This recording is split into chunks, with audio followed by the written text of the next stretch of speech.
Hi, this is David with entry number 820. I don't know. Uh, Having in a slightly better mood today than my fairly annoyed mood yesterday.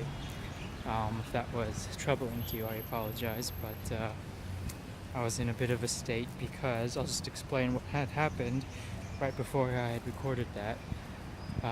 I've told you a couple times now that I do like to take people out from time to time, but I'm very selective about who I choose to take out and spend my time with because I find it very precious, and I kind of try and discriminate between who I do take out and who I do not.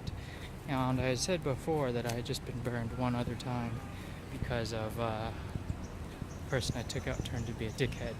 And I think at the end of it, my ultimate lesson from this is probably just not to take Americans out anymore.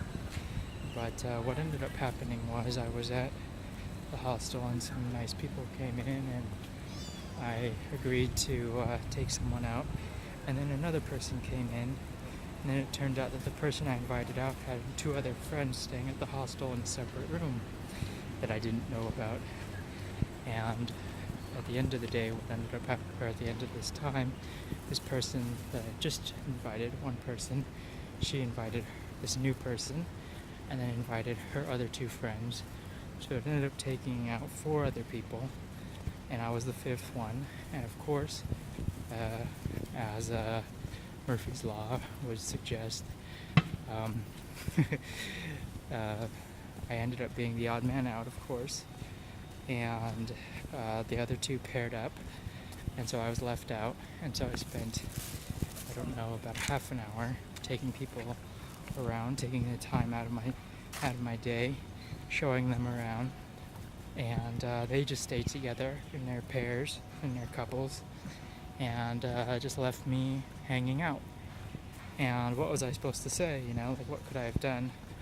And it just felt like a huge waste of my time once again, and it was very frustrating. And I know it wasn't really intentional on their end, but it was very kind of annoying and somewhat hurtful that essentially I felt like I was being taken advantage of. And it just goes to show that I have to just be very, very, very kind of selective with who I choose to spend my time with, because it is very easy for me to get stuck with these kind of self-important buffoons. And yeah, so that's about it. It's not again, none of these things are huge deals, and I don't want to make them sound like they are, or that they're weighted so heavily on me, but they are kind of frustrating to experience in the moment. And yesterday it was just a real kind of eye-opening thing, where it just showed me how so many of these people aren't really looking out for anyone else but really themselves, and have no real true intention of helping other people. They're just out for themselves, and it's very frustrating to me. So anyway, that's it for today. I just wanted to explain myself about yesterday's poor attitude. But that's it. Thanks for watching, and I'll talk with you soon. Bye.